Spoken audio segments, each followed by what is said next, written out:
Hello, everyone. Thanks for tuning in. My name is Amira Shapour, and I am the Program Associate with the Women's Democracy Network.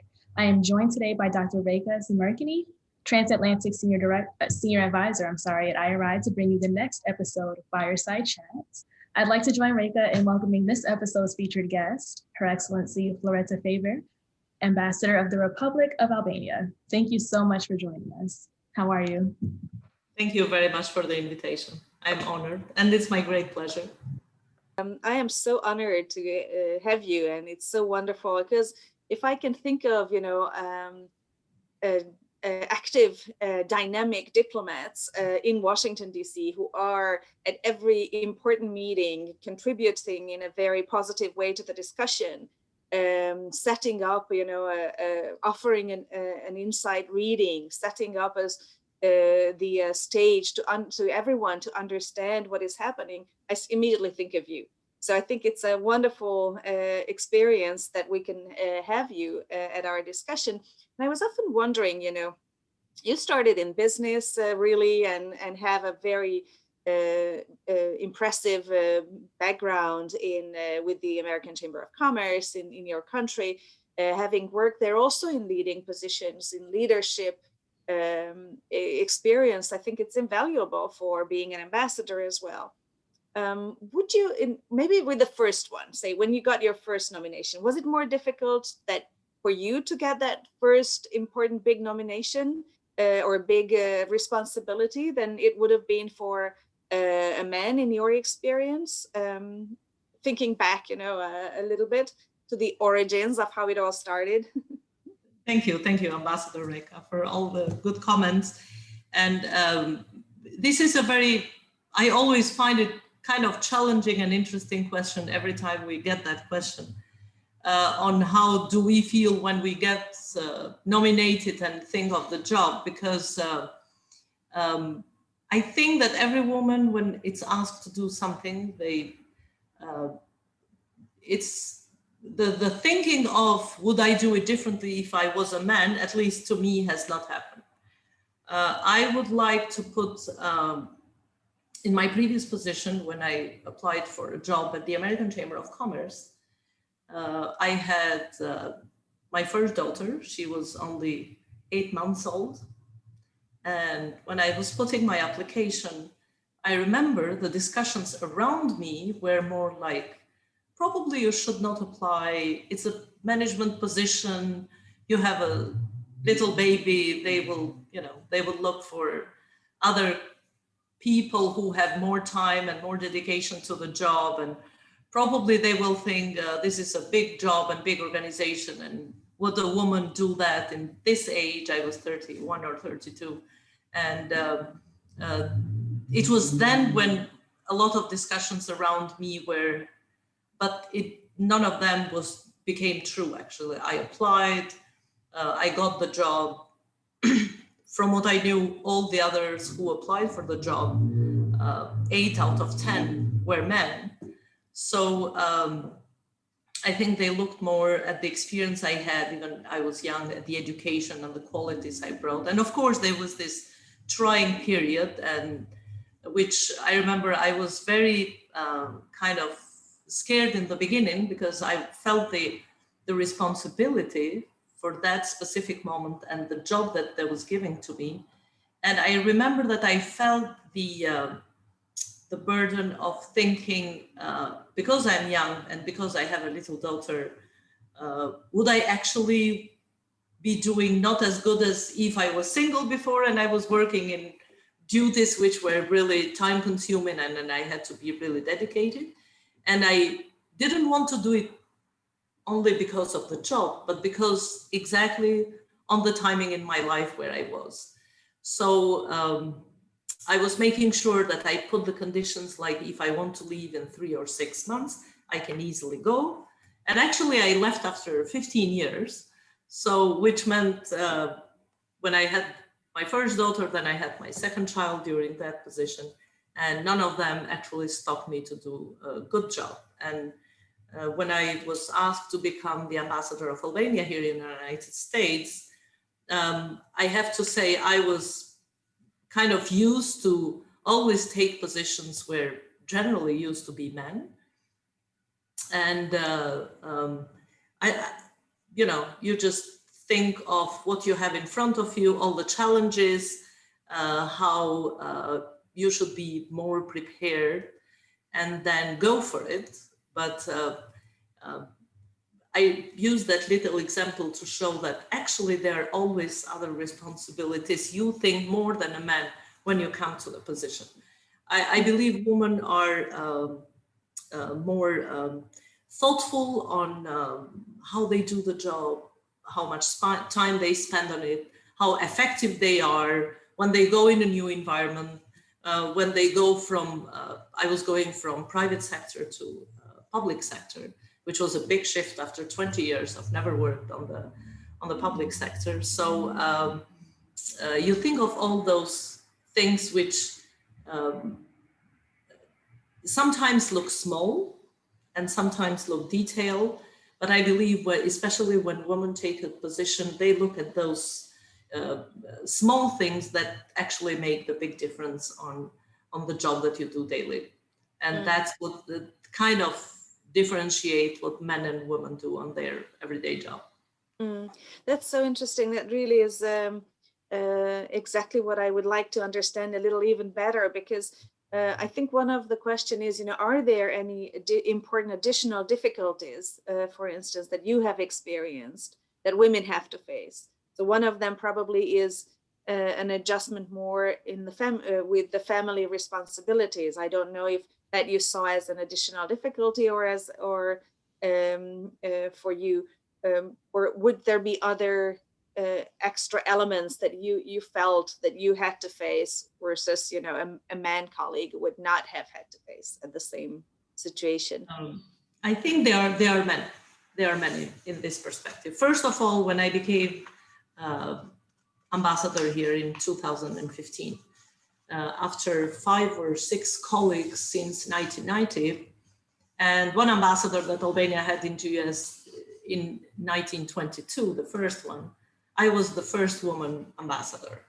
So that was part of the big discussion, knowing that United States is one of our biggest partners, allies, and we work with this country in so many important aspects and issues that have an effect to the country at all, at the daily life of the Albanian people, because of the big support that the United States have been given to Albania in all the aspects of democratization of the country, market economy development and all of that. So can a woman do it? And then coming to this position, as I was appointee, I was not part of the system. And in the beginning, people look at you in a kind of not very trustfully way, I would say. In the meantime, in the context of Albania, I grew up and I finished my studies in 1990, which means I grew up and studied in a socialist country where the country was completely closed. And we had many issues with human rights. But I have to say that especially after 1960s, our previous government had a focus on having the same right for women and men. And this is one of the things which I believe we inherited positively in the democratic society in Albania. Even though they did it in their very strict model of a socialist country, and having the same right never mean having the freedom to speak your mind or to really show the power of women in the society, where people and individuals play a role, because this is how the society was built up. In 1990, I believe it was a discussion which, in majority part of the society, people grew up with the idea that men and women have the same rights.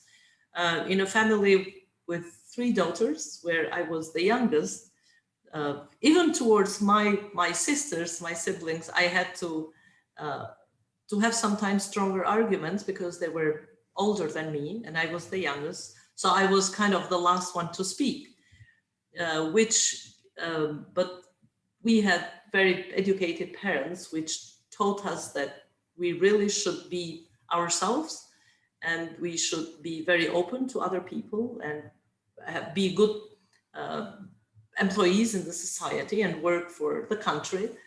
And so I believe when you come, then you finish your high school. I was educated then abroad in master's program in Europe, in United States, which gave me stronger and courage and more inputs to believe in myself that really I could do any positions that doesn't matter if it was offered to men before. And because that was the case, I would be afraid to start there as a woman. So when I worked with Deloitte and I was offered to open the office, I was probably one of the first women to run those organizations. As the ambassador here, I was the first one to be the woman ambassador. And as more and more experience you get, I believe through life, you feel more complete and more powerful, and you really understand that there is no difference in how you do the job between men and women. But for some reasons, especially the leading and the decision-making positions are thought of as are more suitable for men. But actually, no one have said before that woman cannot do it, or the man can do better.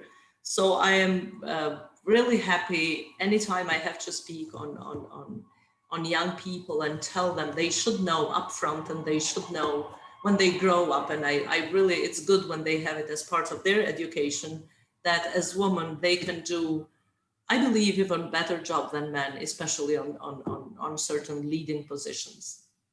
So interesting, because I can see how, this really developed, that your understanding and your confidence over the years that you can do it. Do you think that, I don't know if you had a mentor or someone who was inspiring you or who was helping you to go ahead, or do you think that if you didn't have that, it would have been helpful to you to find, the solutions to difficult situations, or develop this conviction about your own abilities? What you have just said, that you're equally competent in the same jobs as others. So in kind of, would you think that a mentor would have helped you, or and if you had one, how did it help? I always believe when I go back and see, from where I've taken the first lessons on my life, I strongly believe that I was really lucky to have a family that were educators, and they were open to us, and they taught us to really stand up for ourselves. I remember I had a grandmother who she went only for 4 years to school, and she had a big family of children and us grandchildren. She wanted everyone possibly to go to the university and study. And when we grew up, sometimes people would feel, oh, probably 12 years is enough, and should we always go to further studies? Probably some of us would say, she would say, oh, I never had the opportunity. I was raised in 20s. We wanted so much to go to school, but the options were not there. And now that you have the options, you have to use it.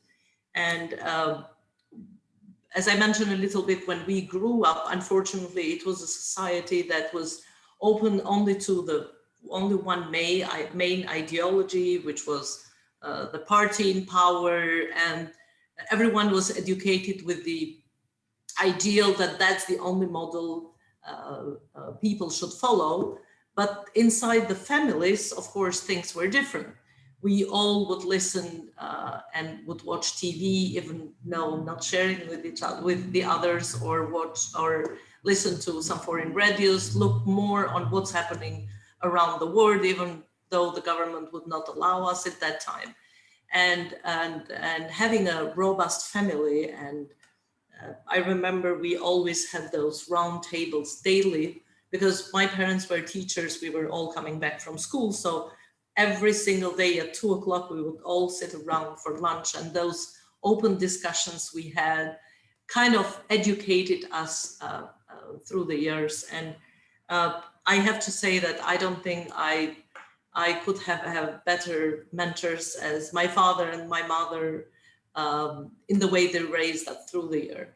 But you know, how you were raised in a family and in society, it's not the same for everyone.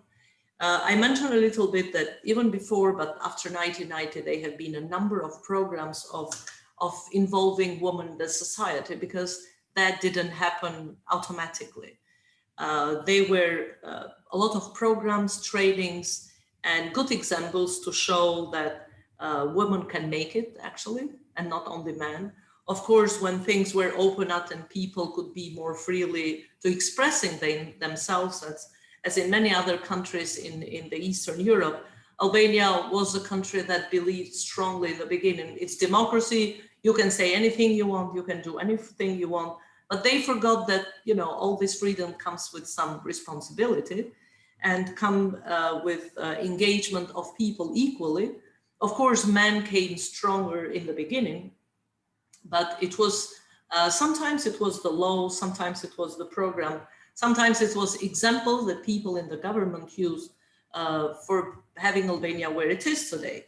So when I became a woman ambassador, to many people, probably when I arrived here from the, you know, or people who have worked with the ambassadors before would say, well, probably it's going to be more difficult for you. But I came in from an environment where more than 50% of the government were women, 28% of members of parliament were women, then soon almost 50% of decision-making in municipalities were women, and they became to the in the parliament and in local government, the level of women participation became because of the laws in Albania.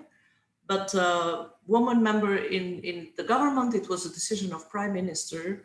And then his experience, as he always expressed himself, to work with women because he believes they are more efficient, more open, and they stay more far from affairs and corruption, and that's how the experience has been for Albania. So interesting.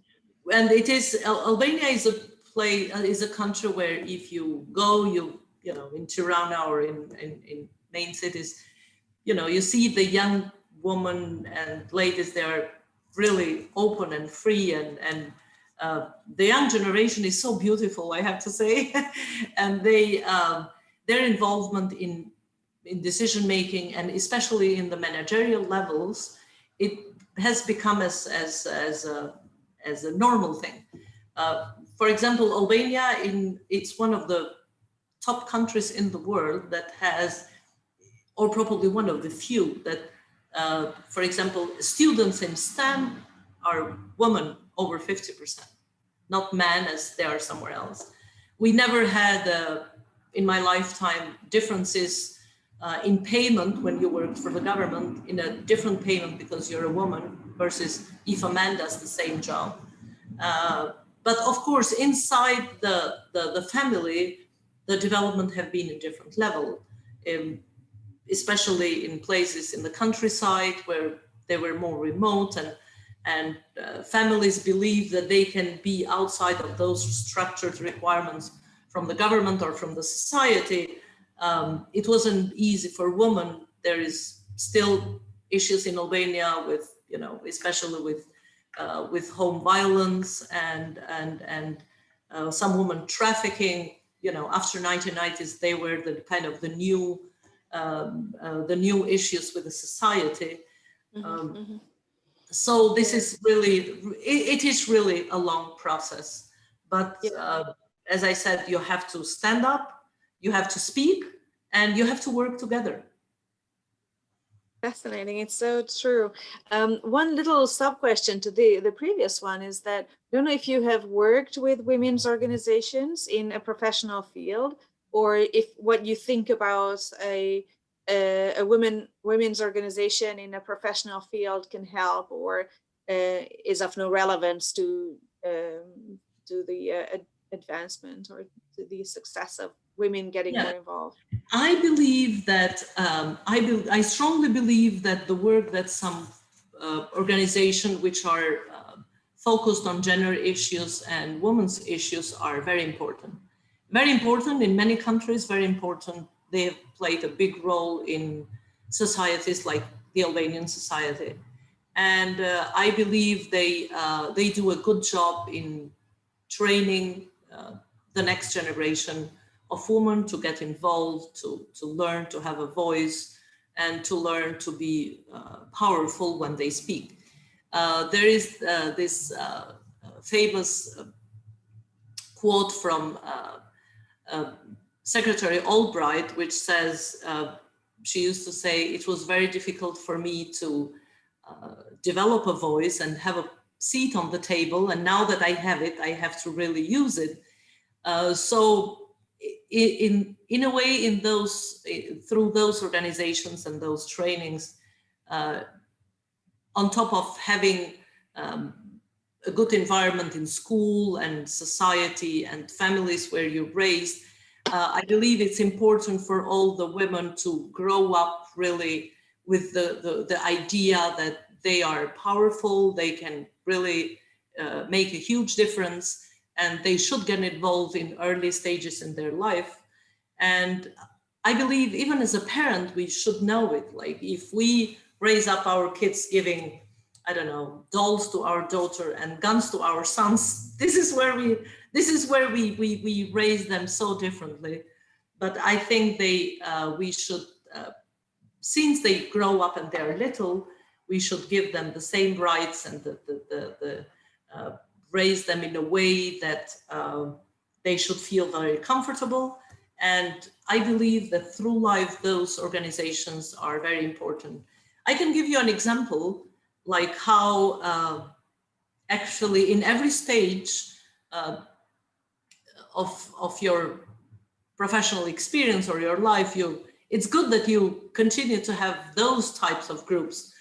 For example, when I became ambassador, probably you believe that then you reach to a certain level, you don't need to hear more, or you don't need to have more knowledge or get involved in those issues. But I can share with you that the two most interesting and most powerful groups that I've belonged since I came in Washington, there are two groups which both belong to women. One is an organization where I believe Ambassador Reka and myself also have been part of together. It's what they call the International Neighbors Club, which is an organization that has members of the wife of members of Congress and Senate and members of cabinet, and the ambassadors are invited. This is such a powerful group that has been very helpful in everything that we have been doing here in Washington, really in many aspects. And another very, very powerful group is the group of women ambassadors. We have a WhatsApp group, and we communicate very easily with each other.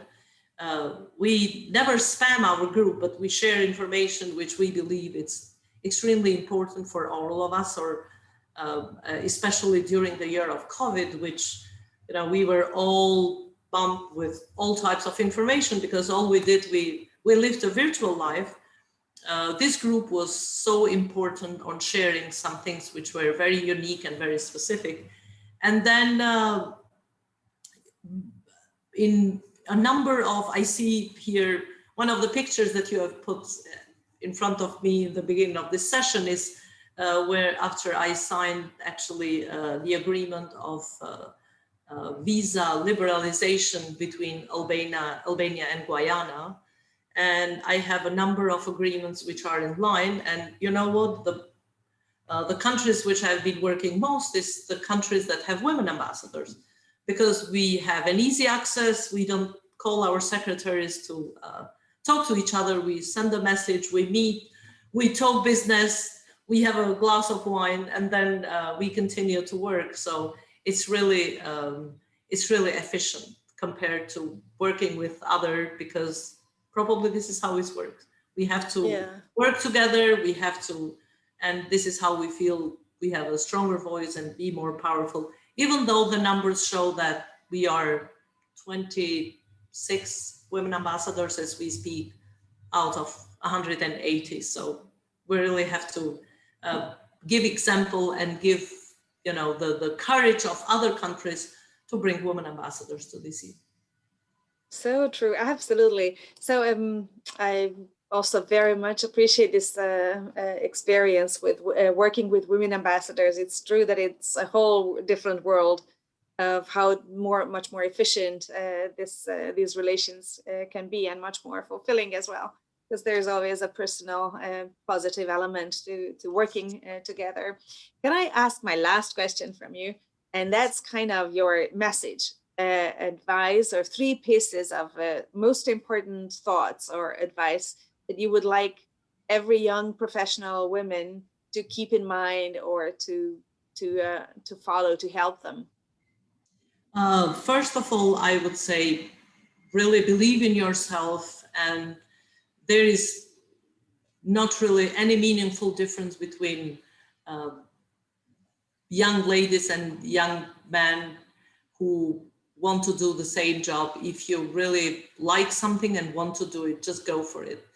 And really nothing can stop you. There are some places where sometimes you have those glass ceilings, but you have to believe in yourself, and it's not always easy. It's not always easy. It's not always taken for granted that when it's a man and when it's a woman, they can do the same job. Depending on where you work, where you live, which country you come from, and how is your society around. Of course, there are different levels of difficulty. And I would say that really you have to move along and go forward. And another thing is that you really have to make sure that you always speak up. It's especially in big rooms, especially if the majority of the rooms is men and not women. We always believe that we should think before we speak, that we should really make sure that what we say is a good thing. And I believe that's another kind of distinction between men and women when they get prepared, when they do things. But trust me, you are as good as everyone in that room to have your comment and your argument and your voice. And then especially if you represent different groups in the society, small or big, and they have sent you there to represent them, make sure you always speak on their behalf and always speak up. Because if you don't speak, that means the entire group doesn't speak. If there are men and women in the table and women don't speak, that means half of the society is not represented. And you really have to believe in yourself, and you'll do a great job. Thank you so much. It is really very inspiring and very, very, much food for thought for all of us. I couldn't be happier and more honored to have you. And I really appreciate these experiences and these thoughts. With this, we really have to thank you and say goodbye. But I very much appreciate the time and the opportunity. Thank you very much for giving me the opportunity. Thank you. I enjoyed this.